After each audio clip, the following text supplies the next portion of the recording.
오늘 예배를 통해 우리에게 주신 하나님 언약의 말씀, 구약성경 사무엘상 31장 1절에서 6절까지의 말씀입니다.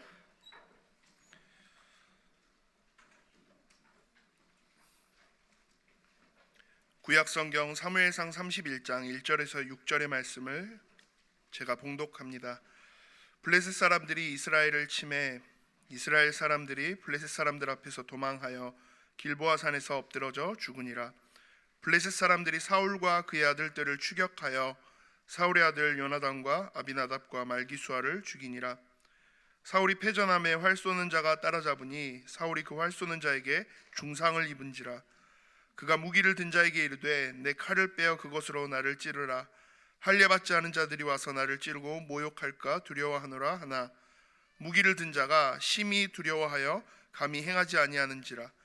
이에 사울이 자기의 칼을 뽑아서 그 위에 엎드러지매 무기를 든 자가 사울이 죽음을 보고 자기도 자기 칼 위에 엎드러져 그와 함께 죽으니라. 사울과 그의 세 아들과 무기를 든 자와 그의 모든 사람이 다 그날에 함께 죽었더라. 아멘. 사울 왕과 요나단의 죽음 제목으로 담임 목사님 말씀 주시겠습니다.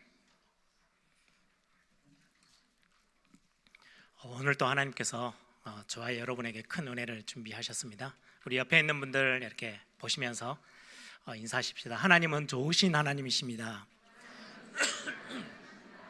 한 번 더 인사하시기를. 하나님은 사랑의 하나님이십니다. 어떤 성도님이 저에게 그래요. 목사님 설교를 들으면 항상 하나님이 좋으신 하나님으로 느껴집니다. 제가 그런 하나님을 체험했기 때문에 그렇겠죠. 오늘 또 좋으신 하나님, 또 사랑이 풍성하신 하나님을 여러분들이 오늘 또 만나고 체험하는 그런 축복이 있기를 소망합니다. 오늘 제가 제목을 사울 왕과 요나단의 죽음 이렇게 설교 제목을 정했더니 제 와이프가 결국 사울 왕이 죽네, 너무 안타깝다고 그러더라고요. 우리가 지금 그냥 예전에 이렇게 성경을 사무엘상에서 1장부터 벌써 31장까지 오늘 오는 시간인데요. 벌써 31주, 그 1년의 3분의 1을 사무엘상의 말씀들을 같이 함께 나눴어요. 예전에는 그냥 사울왕은 뭐 하나님의 말씀에 불순종하고 실패한 사람, 다윗은 엄청난 믿음의 영웅, 뭐 이렇게 생각할 수 있어요. 그런데 말씀을 한 장 한 장 이렇게 살펴보니까 어떠세요?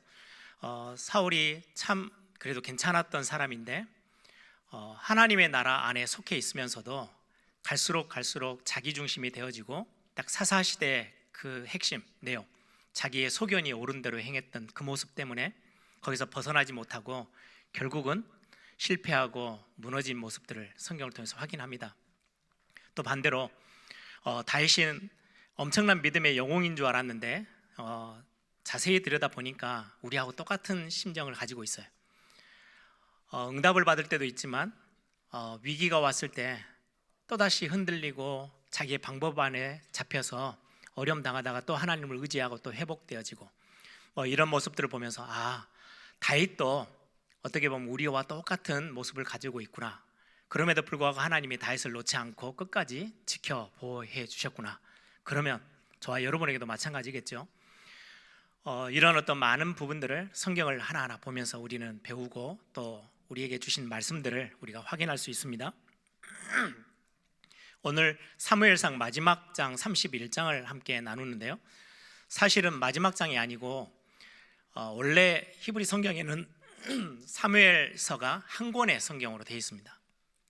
그래서 지나가는 중에 지금 굉장히 하나의 큰 흐름 속에 사울 왕이 죽고 사울 왕국이 끝이 나는 장면이 31장에 기록되어져 있습니다.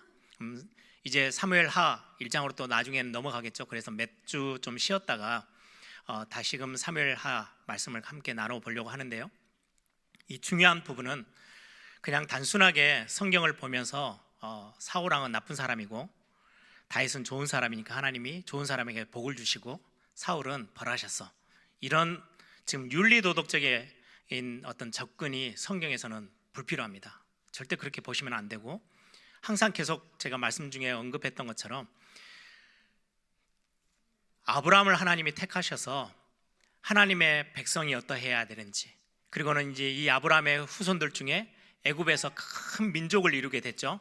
이 큰 민족을 이루게 된 이후에 하나님이 그 민족을 가지고 교회를 설명하고 하나님의 나라를 설명하고 하나님의 통치가 어떠해야 되는지, 그 안에 머물러는 하나님의 백성들은 어떤 삶을 살아야 되는지.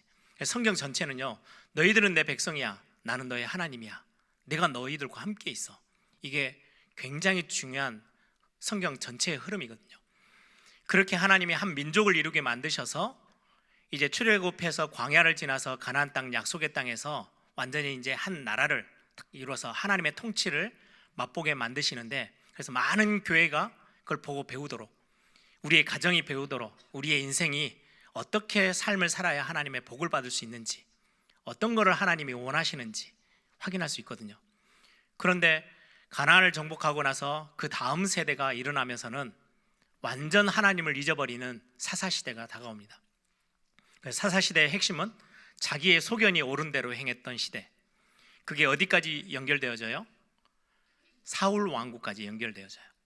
그래서 단순히 사울은 나쁜 사람이 아니고 지금 하나님과 상관없이 하나님의 나라에 합당치 않고 자기의 소견이 옳은 대로, 자기 중심대로, 나 중심으로 창세기 3장에 딱 그 문제에 잡혀서 살아감에 그 나라와 그 사람은 어떻게 하나님이 바라보시는지, 이걸 우리가 성경을 통해서 확인하고 배우는 거예요.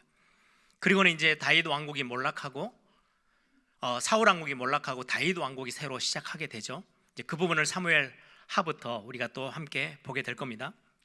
오늘 말씀을 잠깐 보시면 1절에 길보아 산, 길보아 전투에서 블레셋과 지금 이스라엘이 전쟁을 벌입니다. 거기서 완전 패전하게 됩니다. 이스라엘 백성들이, 수많은 사람들이 거기에서 죽게 돼요. 2절에 보시면 사울의 아들, 셋 아들들이 그 같은 전투에서 죽게 돼요. 그리고는 3절부터 보시면 사울도 도망가다가 블레셋 군인이 쏜 화살에 맞고 굉장히 심각한 중상을 입었어요. 그래서 이제 내가 죽겠구나. 그런데 더 이상 뛰지도 못하고 가지도 못해요. 그냥 쓰러져 있어요. 그런데 이제 얼마 지나면 블레셋 군인들이 자기들에게 다가와서 블레셋 군인의 칼에 찔려서 죽게 되겠죠. 한 나라의 왕이고 원수였으니까. 그 상황을 생각해 보니까 할례도 받지 못한 블레셋 사람들에게 내가 모욕당하고 죽임을 당하는 것보다는 내 민족에게, 내 수하에게 내가 죽는 게 좋겠다라고 판단을 하고 사울 왕이 자기 바로 옆에 있는 신하에게 명령합니다. 나를 너의 칼로 찔러서 죽여라. 내가 더 이상 살 수는 없어. 심각한 생명의 중상을 입었기 때문에 오래 못 가. 내가 너의 칼에 의해서 죽임을 당하고 싶어. 근데 어떻게 왕을 찔러요? 아무리 생명이 왔다 갔다 한다 할지라도 겁을 내고 있는 그 모습에 사울이 그냥 자기 칼을 반대로 돌려서 그 칼에 엎드려져 죽게 됩니다. 그리고 옆에 있는 신하도 왕이 죽는 걸 모습을 보고 같이 함께 죽죠. 그리고 6절에 보시면 그날에 사울과 세 아들들, 요나단도 함께 포함되어 있죠. 사울의 아들이니까요. 세 아들이 함께 모든 사람들이 그 전쟁에서 죽게 되었다라고 기록하고 있어요. 그리고는 7절부터 13절 이제 마지막 보면 이제 전쟁에서 패전을 했죠. 이제 블레셋 군인들이 다 죽어 쓰러져 있는 사람들 보고 이제 어떨 때는 죽이기도 하고 포로로 잡아가기도 하고 막 다 그렇게 하겠죠. 하는 중에 사울 왕을 발견합니다. 갑옷을 굉장히 값어치가 있고 어떻게 보면 전리품이기 때문에 벗겨가고요. 사울 왕의 목을 베니다.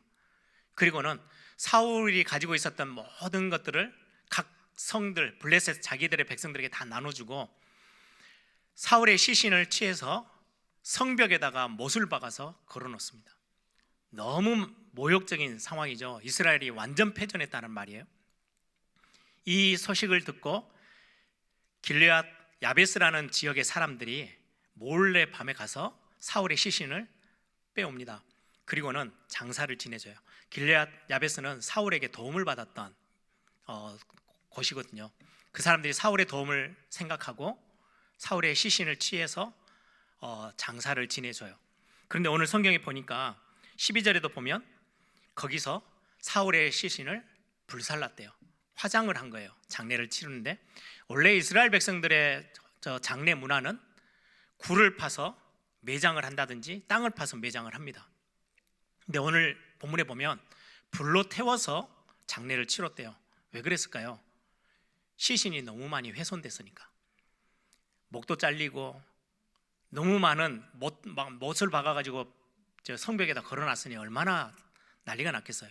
그래서 그거를 그냥 이렇게 보게끔 매장을 할 수가 없으니까 불로 태워서 이제 장례를 치르게 됐다라는 장면이 오늘 성경의 본문의 내용입니다. 사실은 사울이 시작할 때는 되게 겸손했거든요. 제비뽑기 했을 때 사울이 왕으로 뽑혔잖아요. 근데 다들 사울이 어디 있어? 라고 하는데 저 뒤에 숨었어요. 도저히 너무나도 자신도 없고 자기가 하나님 앞에서 왕으로 부름받아 쓰임받는다는 게 너무 두렵고 떨리고 자기는 아무것도 없는 사람인데 라는 그런 겸손한 마음 때문에 사람들 앞에 나서지도 못하고 숨어 있었던, 그렇게 겸손하게 하나님 앞에서 처음으로 왕의 기름을 받고 세움을 받았던 사람이 사울입니다. 그런데 시간이 지나면서 사사시대의 그 영적 흐름을 벗어나지 못하는 거예요. 자기 중심이 되어지고 자기 것을 취하기 위한 욕심이 생기고 인기에 눈이 멀고 결국은 자기 자리를 지키기 위해서 이미 하나님이 기름 부어 세운 다윗을 10년 동안 쫓아다니면서 죽이려고 해요. 결국은 사울은 점점 딱 사사시대 그 모습, 자기의 소견이 옳은 대로 행하며 그냥 끝까지 인생 마지막까지 가게 됩니다. 하나님이 참 많은 경고도 하고 깨닫고 돌아오기를 원하셨는데 사울은 돌아서지 않고 자기 길을 그냥 걸어가게 됐던 내용이 오늘 사무엘상 전체의 내용이죠. 오늘 사무엘상 13장 앞부분을 보시면 하나님이 사울을 두고 어떻게 평가했는지를 우리가 엿볼 수 있는데요. 이미 우리가 한 번씩 다 봤던 말씀드린 사무엘상 13장 13절에서 14절에 보면 이제 전쟁에 나가면서 하나님이 우리와 함께 하심을 이렇게 딱 확인하는 번제를 드리고 예배하는 시간에 제사장인 사무엘이 오지 않아요? 그래서 하나님이 제사장을 통해서 예배하게끔 했는데 사울이 자기가 가서 예배하며 있다가 하나님이 그것 때문에 굉장히 노했던 장면이에요. 13절 보면 사무엘이 사울에게 이르되 왕이 망령되이 행하였도다. 왕의 하나님 여호와께서 왕에게 내리신 명령을 지키지 아니하였도다. 그래하였다면 여호와께서 이스라엘 위에 왕의 나라를 영원히 세우셨을 것이거늘 지금은 왕의 나라가 길지 못할 것이라. 여호와께서 왕에게 명령하신 바를 왕이 지키지 아니하였으므로 여호와께서 그의 마음에 맞는 사람을 구하여 여호와께서 그를 그의 백성의 지도자로 삼으셨습니다. 하나님의 말씀에 순종하지 않았던 당신을 하나님 이제는 당신의 왕국을 끝을 내고 하나님의 마음에 맞는 사람을 불러서 세워서 다시금 하나님의 나라를 세워갈 겁니다. 그렇게 말씀하는 거예요. 사무엘상 15장에도 보시면 22절 23절에 아말렉 전투에서 승리하고 모든 전리품도 다 불태워버리고 모든 사람을 다 진멸해라. 왜요? 완전 아말렉은 그 성경의 전체 내용에서 보면요 완전 흑암 세력이거든요. 다 끝을 내라고 했는데 왕도 살려두고 전리품도 다 좋게 보이는 걸 다 끌어왔어요. 그 사건 이후에 하나님이 하신 말씀이에요. 사무엘상 15장 22절 23절에 사무엘이 이르되 여호와께서 번제와 다른 제사를 그의 목소리를 청종하는 것을 좋아하신 같이 좋아하시겠습니까? 순종이 제사보다 낫고 듣는 것이 수양의 기름보다 나으니 이는 거역하는 것은 점치는 죄와 같고 완고한 것은 사신 우상에게 절하는 죄와 같음이라. 왕이 여호와의 말씀을 버렸으므로 여호와께서도 왕을 버려 왕이 되지 못하게 하셨나이다. 결국 끝이 어떻게 될 건지를 계속해서 경고해요. 하나님 긍휼의 하나님이시잖아요. 용서의 하나님이세요. 돌아서면 돼요. 그런데 다윗은 자기의 길을 끝까지 걸어가고 오늘 31장에 마지막 사울이 끝까지 잘못된 길을 걸어가고 사울의 왕국은 마무리가 되어집니다. 오늘 이 본문을 보면서 우리는 몇 가지 함께 사울의 죽음 그리고 요나단의 죽음, 이 두 죽음을 비교해 가면서 오늘 하나님의 음성을 듣는 시간이 되기를 바랍니다.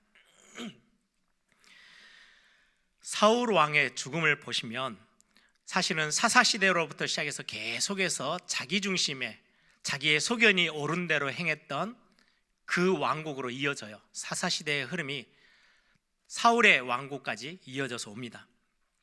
그리고 오늘을 끝으로 이제는 다윗 왕국, 하나님이 어떻게 한 나라를 다스리고 하나님의 그 왕국에서 어떻게 심부름하면 하나님의 큰 축복을 주시는지를 확인시켜 주시는 굉장히 중요한 모델로 다윗이 등장하고, 사울은 하나님과 상관없는 인생으로 살아가면 어떻게 되는지를 우리에게 극명하게 보여주는 모델적인 모습이죠.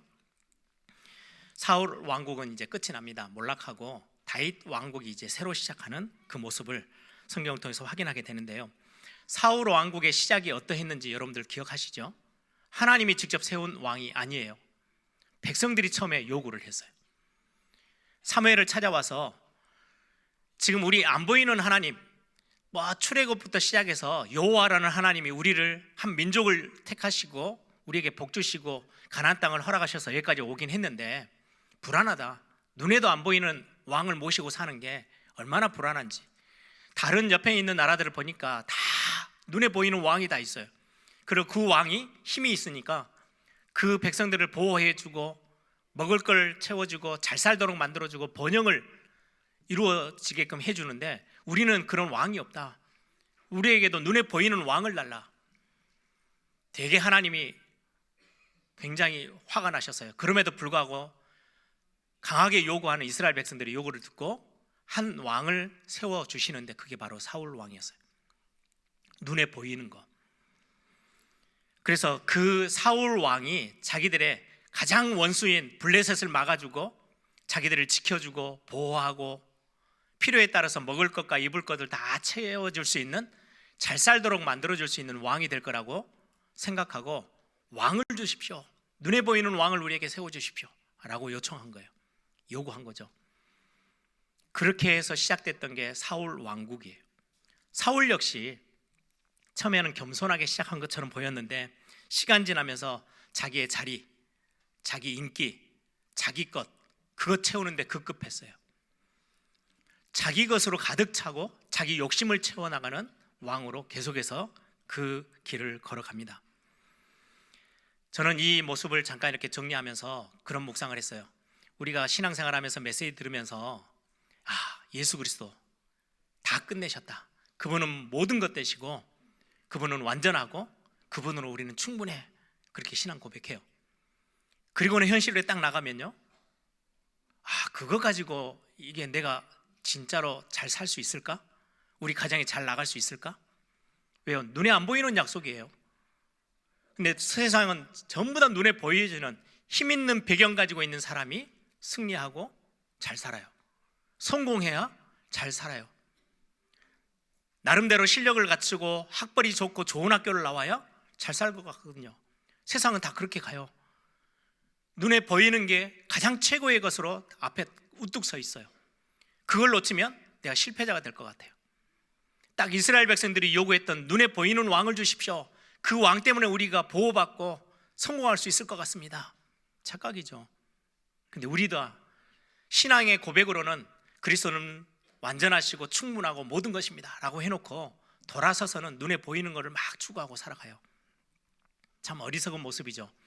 하나님의 나라에 속해 있는 하나님의 백성들은 그러면 안 돼 라고 지금 우리에게 굉장히 중요한 사울이라는 인물을 들어서 우리에게 지금 메시지를 주고 계시는 거예요. 우리의 직장, 우리 산업의 현장에서 많은 것들, 힘있고 능력 있는 사람이 우리의 배경이 되어지면 우리가 버틸 수 있고 잘 될 것 같아요. 왜요? 그건 눈에 보이고 확실하잖아요. 주일날 말씀 듣는 거는 말로 그냥 듣고 눈에 보이지도 않고 손에 잡히지도 않는 건데 하나님이 나와 함께 계셔. 맞는 것 같고 믿어져. 그런데 실제 현장에 가면요, 눈에 보이는 게 훨씬 우리에게 크게 다가오는데요. 그래서 우리는 언약을 놓쳐버리고 자꾸 눈에 보이는 세상을 향해서 그걸 손에 쥐어보려고 애를 쓰는 거예요. 성공하면 그게 나를 지켜줄 것 같아요. 사울왕이 이스라엘 백성들을 블레셋에서 지켜줄 것 같아요. 근데 결론은 어떻게 돼요? 실패했어요. 사울의 왕국은 몰락해요. 여러분, 오늘 우리는 신앙에 다시금 점검해야 돼요. 지금 성경은 사울은 굉장히 나쁜 사람이야, 다윗은 좋은 사람이야, 지금 윤리도덕적인 판단을 성경이 지금 요구하고 있는 게 아니에요. 어떤 분은 그렇게 질문해요. 목사님, 사울은 자살했네요. 그럼 자살하면 사울은 지옥 갔겠네요? 윤리 도덕적인 눈으로 보지 마시고요. 지금 그런 말씀이 아니에요. 또 하나를 볼까요? 사울의 어떤 인생 죽음까지도 어느 정도로 하나님의 나라의 정반대의 길을 걸어갔는지. 생명은 누구에게 있어요? 하나님의 손에 있어요. 다윗은 그걸 고백했어요. 사울을, 자기의 원수 사울을 죽일 수 있는 순간이 몇 번이 왔는데요, 건드리지 않아요. 왜요? 기름 부어 세운 왕, 그 생명은 하나님이 다스리시는 거지 내가 손대는 거 아니야. 이게 다윗의 신앙 고백이었다면 사울은 자기 목숨 내 거니까 내가 마음대로 해도 돼요. 하나님의 허락 받고 안 받고가 필요 없어요. 내 생명의 주관자는 하나님이야 라고 한다면 자기 목숨을 함부로 건드리지 않겠죠. 근데 사울에게는 그런 개념이 없어요. 이 목숨도 자기 거예요. 이스라엘이란 나라 자기 거예요. 그러니까 자기가 마음대로 움직이는 거예요. 그게 지금 사울 왕국이 실패했던 굉장히 중요한 모습이에요. 죽음도 자기의 목숨도 생명도 자기가 취해요. 얼마나 사사시대 그 영적인 흐름이 그대로 인생 전체에 뿌리 내려져 있는지요. 예배해야 되는데 예배도 자기가 하나님 중심이 아니고 자기가 하면 돼요. 내가 생각했던 예배하면 되고, 아말렉과의 싸움에서도요, 내 것을 내가 취하는데 무슨 문제가 있어, 이렇게 생각했던 사울이에요. 하나님이 기름 부어 세운 다윗을 10년 동안 쫓아다니면서 죽이려고 했던 게 사울이고요.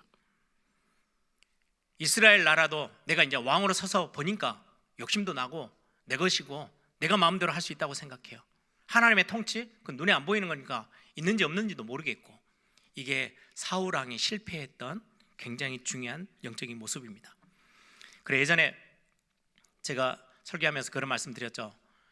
문제가 생겼을 때 내가 직접 해결해 보려고 막 몸부림치는 사람이 되지 마시고 하나님이 해결해 주시도록 기도하며 기다려서 하나님의 은혜를 구할 수 있는 사람이 되라고요.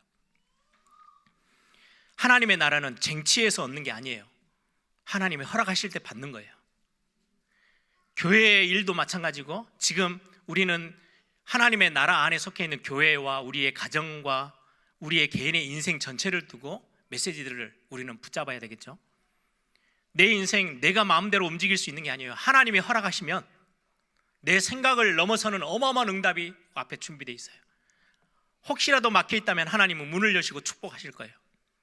그런데 내가 하나님의 통치와 하나님을 인정하지 않으면 자꾸 사울의 그 잘못된 길을 가는 그 걸음으로 우리도 똑같이 따라가게 돼요.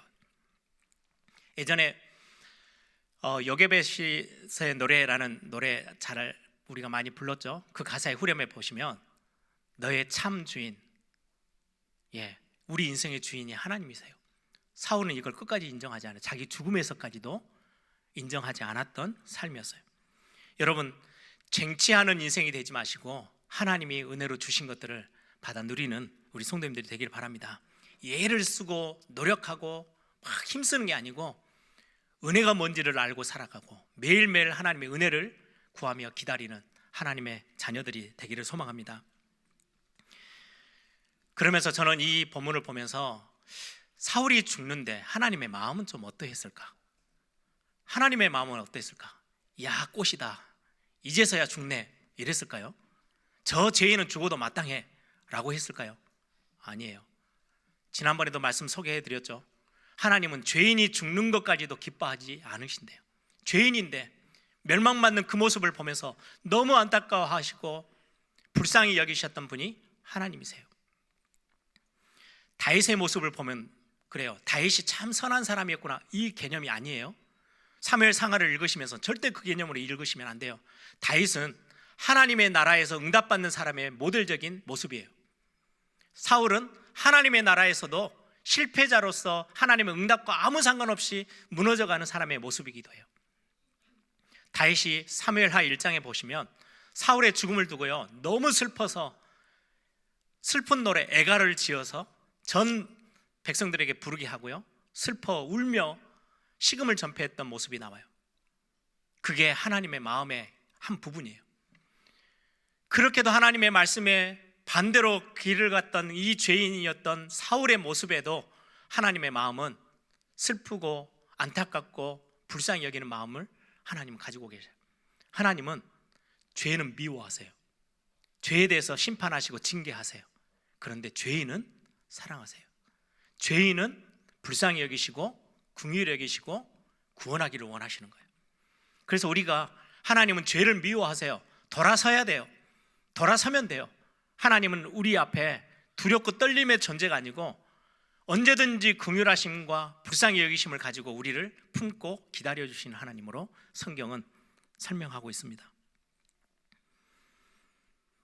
좋으신 하나님, 저에게는요, 이 하나님, 내 모습대로 하나님이 징계하고 제 연약한 모습대로 심판하신다면 저는 나만에 있을 게 아무것도 없어요.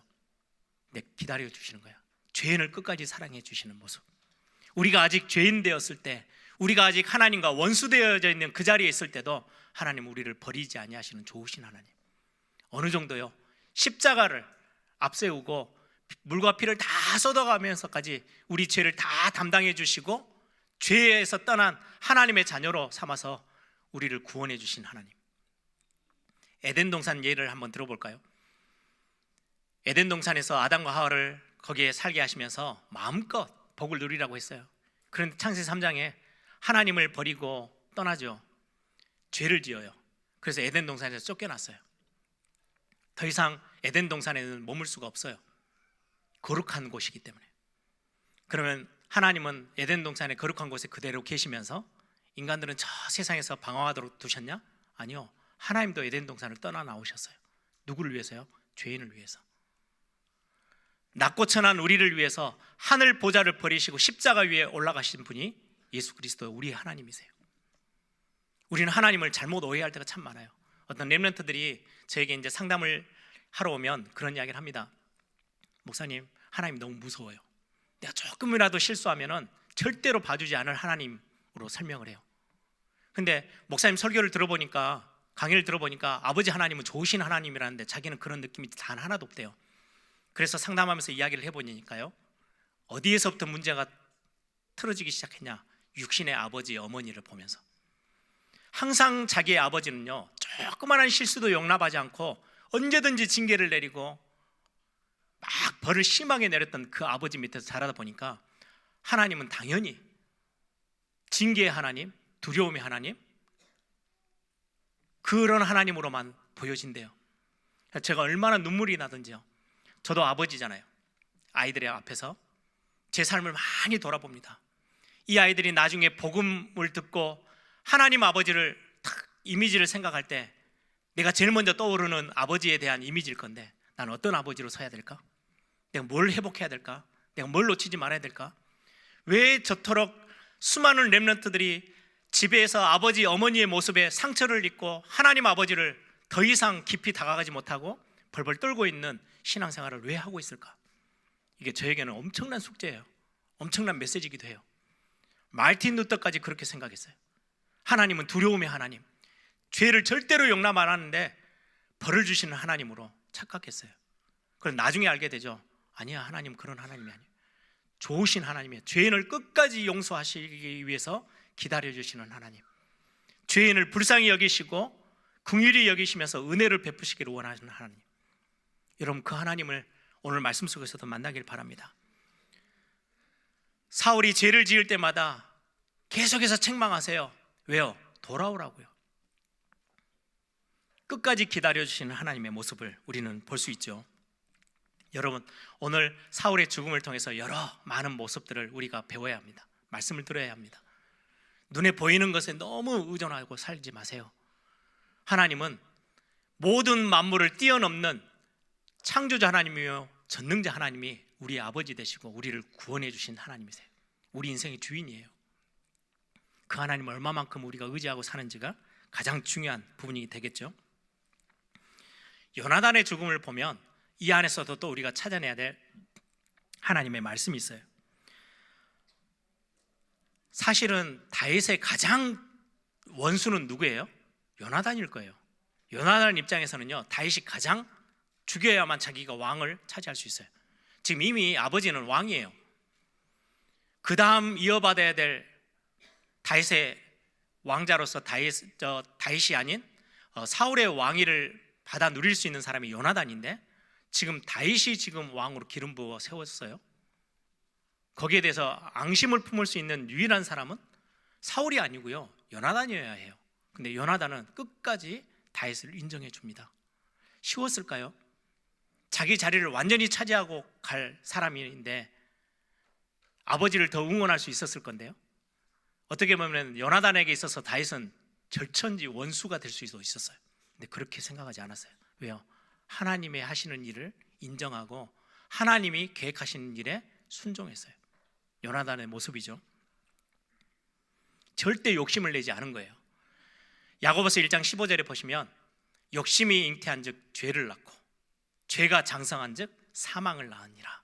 욕심이 계속해서, 우리가 욕심 없이 살 수는 없잖아요. 그런데 그게 계속해서 자라기 시작하면 죄가 되어지고 나중에는 사망에 이르는, 멸망으로 이르는 근본이 되어진대요. 사울은 계속해서 욕심을 냈어요. 하나님의 은혜로 받은 건데 자기 건 줄 알고요, 자기 배를 채우기 위해서 막 욕심내던 거를 끝까지 가다 보니까 결국은 거기에서 미움, 시기, 질투 다 튀어나왔어요. 욕심이 잉태한즉 죄를 낳고 죄가 장성한즉 사망을 낳느니라. 요나단은 끝까지 욕심을 내지 않죠. 하나님을 인정하고 하나님의 계획, 하나님이 정하신 것들을 끝까지 순종하는 자리에 섰어요. 그러면 우리는 요나단을 보면서 참 불쌍한 인생이라고 생각할 수 있어요. 왜요? 왕이라는 그런 혜택을 한 번도 못 누려보고 자기가 누려야 될 자리를 다윗에게 빼앗겼고, 또 어떻게 보면 요나단의 인생은요 참 불쌍해요. 아버지에 대한 상처가 엄청 컸을 거예요. 창으로 찔러 죽이려고 했잖아요. 다윗을 이렇게 변호한다고. 그리고는 전쟁터에 나가서 승리를 다 하고 너무 배가 고파서 꿀을 하나 찍어 먹었는데 그 꿀 찍어 먹는 걸, 왕의 명령을 어겼다고 내가 여호와의 이름을 걸고 맹세하는데 내가 너를 죽일 거야. 그게 사울왕 아버지의 모습이에요. 저와 여러분 같았으면 어떻게 할 거예요? 내가 평생 아버지 얼굴을 보며 살나 봐, 이렇게 했겠죠. 근데 오늘 모습에도요, 뻔한 실패가 보이는 전쟁터에 아버지가 앞서 나갈 때요, 아들인 요나단은 따라 붙어요. 아버지를 존경해요. 존중해줘요. 끝까지. 이게 요나단의 모습인데 우리는 이 요나단을 보고 야, 실패했네 라고 할까요? 저는 보면서 제가 이 노트에 적었어요. 사울 왕의 죽음, 하나님 나라에서의 실패자. 요나단의 죽음, 하나님 나라에서의 성공자. 제가 그 증거를 하나 들어볼게요. 히브리서 11장에는 믿음의 장이라고 하고요, 믿음의 사람들이 기록되어져 있습니다. 33절 34절에 보면 우리가 내노라는 다윗을 비롯해서 어마어마한 사람들의 내용들이 기록되어져 있어요. 33절, 그들은 믿음으로 나라들을 이기기도 하고 의를 행하기도 하며 약속을 받기도 하며 사자들의 입을 막기도 하며 불의 세력을 멸하기도 하며 칼날을 피하기도 하며 연약한 가운데서 강하게 되기도 하며 전쟁에 용감하게 되어 이방 사람들의 진을 물리치기도 하며. 성경에 이런 인물들, 기드온 용사, 사자의 입을 찢었던 사람들, 다윗, 어마어마한 전쟁에서 승리케 만들었던 많은 사람들, 영웅들을 우리는 이 본문에서 찾을 수 있어요. 이 사람이 그랬지, 엘리야가 하늘에서 불도 내리게 했지. 우리는 그런 사람들을 따라가고 싶고 굉장히 존경하고 믿음의 사람이라고 인정합니다. 그런데 하나님의 나라에서는 그들만 인정하는 게 아니에요. 35절부터 37절에 보시면 여자들은 자기의 죽은 자들을 부활로 받아들이기도 하며 또 어떤 이들은 더 좋은 부활을 얻고자 하여 심한 고문을 받되 구차히 풀려나기를 원하지 아니하며 또 어떤 이들은 조롱과 채찍질뿐 아니라 결박과 옥에 갇히는 시련도 받았으며 돌로 치는 것과 톱으로 켜는 것과 시험과 칼로 죽임을 당하고 양과 염소의 가죽을 입고 유리하며 궁핍과 환난과 학대를 받았으니. 이름도 없어요. 빛도 없어요. 드러나는 게 아무것도 없어요. 복음 때문에, 하나님 때문에 톱으로 잘려서 죽고 순교하고 돌에 맞아 죽고 양과 염소의 그 가죽을 딱 입혀서요 원형 경기장 안에 집어넣어요. 그러면 굶주렸던 사자들이요 짐승인지 알고요 다 물어 뜯어서 죽여요.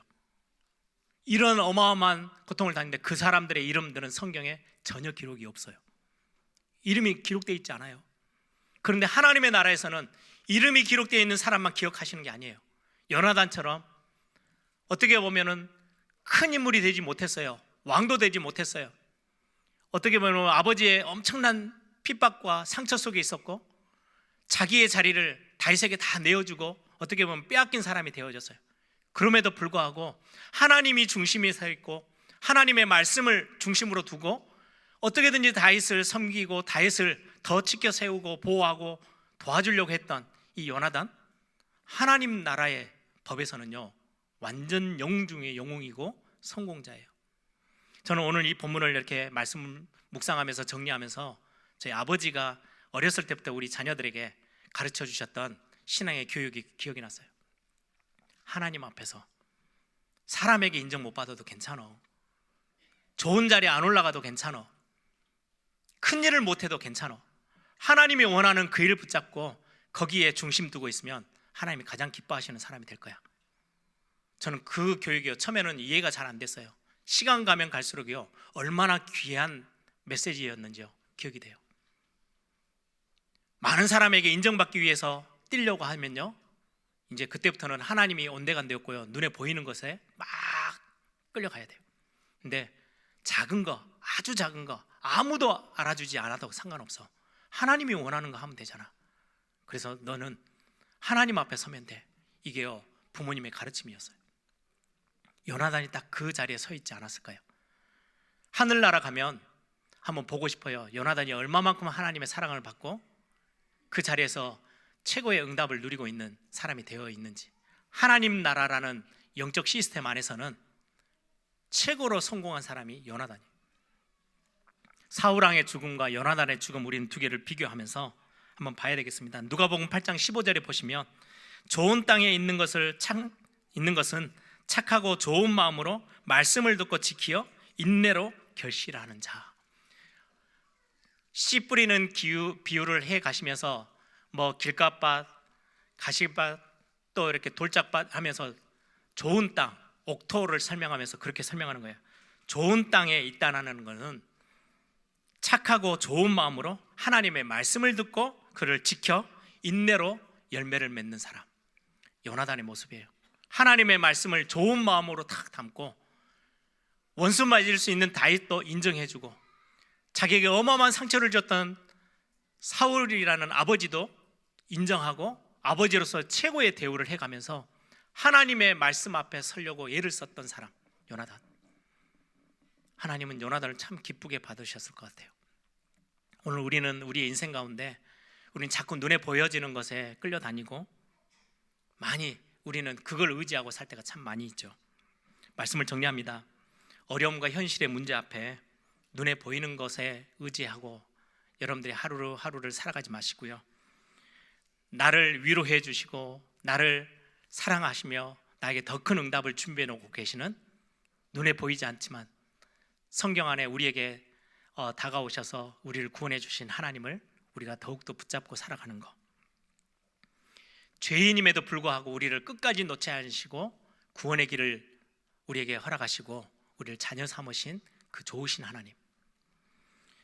또 우리의 저는 우리 에일교회를 놓고도 그렇게 기도해요. 화려한 응답이 오면 참 좋겠죠. 수많은 옆에 있는 교회들이 와 에일교회 대단하네 그런 소리를 들으면 참 기분은 좋아지겠지만 하나님 나라에서의 비밀은 꼭 거기에만 답이 있는 게 아니잖아요. 우리 안에서 정말로 하나님 앞에서 겸손히 하나님의 은혜를 알고 있는 교회, 화려하지 않지만 작은 응답에도 감사하고 감격해하면서 모든 성도들이 함께 할 수 있는 것. 사울은 어느 날 자기 이스라엘 나라가 자기 건지 알았거든요. 우리 한국교회의 가장 큰 실패, 많은 교회들이 지금 세상 사람들에게 욕을 먹고 있는 가장 원인을 제공했던 게 뭔지 아십니까? 저는 그렇게 생각해요. 담임 목사가 되니까 교회가 자기 거가 돼버려요. 엄청난 하나님 앞에서 실수고요, 착각이에요. 중직자가 되니까 이 교회는 내가 움직일 수 있는 교회? 아니요, 교회는 하나님의 것이에요. 철저히 그거 인정하고 내게 큰 응답이 있든 없든 하나님의 말씀을 중심에 두고 설 수 있는 하나님의 사람들, 그런 교회, 이 땅에 필요한 하나님이 원하시는 교회가 아닐까요? 우리는 이제 옛사람의 모습을, 사울왕의 모습을 보면서 좀 내려놓고 하나님 앞에서는, 그래서 하나님께 인정받고 하나님께 축복받는 그런 멋진 하나님의 사람들로 세워지기를 소망합니다.